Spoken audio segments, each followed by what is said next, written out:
Olá pessoal, tudo bem? Hoje nós vamos determinar o teor de álcool em uma gasolina de um determinado posto, ok? Nós vamos fazer um experimento de extração líquido-líquido e com isso a gente vai conseguir determinar o teor de álcool, a porcentagem e volume. É o chamado teste de proveta. Acompanhe aí!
Bom pessoal, então vamos lá. Baseado no experimento, nós vamos calcular então a porcentagem de álcool na gasolina. Esse método que a gente utilizou aí foi uma extração líquido-líquido. A gente usa uma solução saturada de cloreto de sódio e mistura essa solução saturada com a gasolina. E aí o que acontece? O álcool que estava presente na gasolina, ele acaba migrando de fase. Ele sai da gasolina, que é a fase orgânica, e migra para água, que é a fase que tem água, né? A fase aquosa, ok? Então, essa solução saturada de cloreto de sódio, ela é utilizada para fazer essa extração do álcool da gasolina. Aí você me pergunta, por que o álcool migra da fase da gasolina para a fase da água? Porque o álcool na gasolina ele pode formar ligações intermoleculares bem fraquinhas, né? E com a água, o álcool forma ligações de hidrogênio, que são ligações bem mais fortes, né? É o tipo de ligação intermolecular mais forte que existe. Então a interação do álcool com a água é muito maior do que a interação do álcool com os hidrocarbonetos da gasolina. Por isso o álcool migra de fase. Ok? Então quando a gente dá aquela misturada, isso é para fazer com que o álcool presente na gasolina entre em contato com a água, forme ligações de hidrogênio e migre de fase. Bom, então o objetivo de misturar a gasolina com a solução saturada de cloreto de sódio é fazer com que as moléculas do etanol entrem em contato com as moléculas de água, forme ligações de hidrogênio e isso faz com que o etanol migre de fase. Esse experimento que a gente fez, ele pode ser feito nos postos de combustível, pelo menos teoricamente. O posto deve fazer isso quando algum cliente solicita e é chamado de teste de proveta. É um teste bem inicial, mas que serve para avaliar o teor de álcool na gasolina, uma possível adulteração que pode acontecer e já foi visto em diversos lugares. Ok, pessoal? Bom, é o seguinte, a gente tinha 50 ml de solução saturada, né, da fase aquosa lá, solução saturada de sal, e a gente tinha 50 ml de gasolina. Quando o álcool migra de fase, o que vai acontecer? A gasolina diminui de volume e a solução aquosa aumenta de volume. Essa variação de volume é devido à migração do álcool, ok? Então, se a gente olhar aqui, olha, a fase orgânica tinha 50 ml e a fase aquosa 50 ml. Quando eu misturo tudo, o que acontece após o experimento? A fase orgânica, que é a fase que tem a gasolina, que é a que fica em cima, porque a gasolina, né, composta por hidrocarbonetos, a gasolina é menos densa do que a água. Então, o que acontece? A fase orgânica passou a ter 34 ml, ou seja, diminuiu. Por quê? Porque o álcool que estava aqui migrou para a fase aquosa. E aí a fase aquosa passou para 62. E aí você pode me perguntar, se diminuiu de 50 para 34, quer dizer que tinha 16 ml de álcool. Exatamente.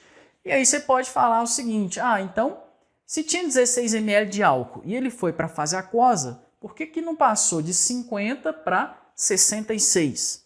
Aí é um detalhe muito importante, pessoal. O que acontece? Quando o álcool entra em contato com a água, devido à interação intermolecular, que é a ligação de hidrogênio, que é o tipo de ligação forte, você tem uma contração de volume. Então, por exemplo, quando você mistura 10 ml de álcool com 10 ml de água, você não tem 20 ml, você tem um volume menor devido a essa interação entre moléculas, essa atração, né, que é devido às ligações de hidrogênio.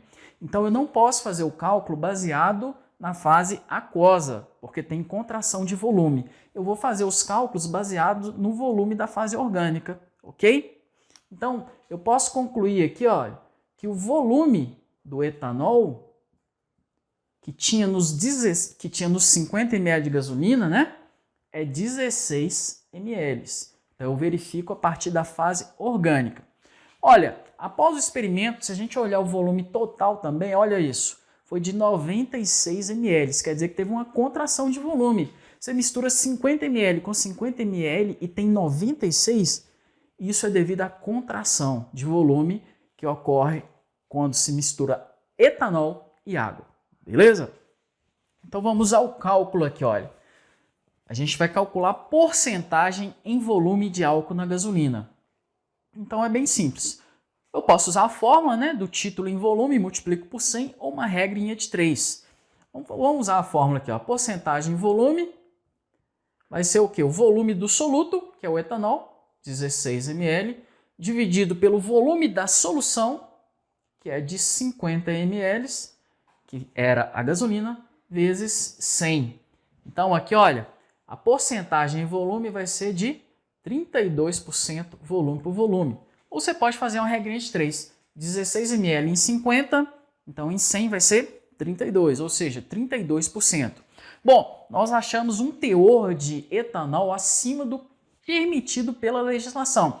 A legislação atual permite que o teor de etanol seja de 27% e o teor encontrado foi de 32%. Então isso é um indício de que a gasolina está adulterada. Essa análise precisa ser feita para confirmar esse resultado. Se realmente for isso, essa gasolina possui adulteração por um volume acima do permitido de etanol nela. E diga-se de passagem, é uma adulteração muito comum, já foi pego vários postos com esse tipo de adulteração. Eu já vi casos em que alguns postos o teor chegou a 50% e foi pego pela Agência Nacional de Petróleo. Ok, pessoal? Então, aqui, só voltando, a gente fez um experimento de extração líquido-líquido. Essa extração é baseada na maior afinidade do etanol pela água, devido à formação de ligações de hidrogênio que são mais intensas, beleza? Então é um teste simples que serve para avaliar se uma gasolina está adulterada ou não pela adição de etanol. Como o etanol tem um preço mais baixo, infelizmente algumas pessoas agem de má fé e adulteram a gasolina adicionando mais álcool. Ok, pessoal? Então é isso aí. Se você gostou do vídeo, dá um like, se inscreva no canal e deixe seu comentário. E até a próxima.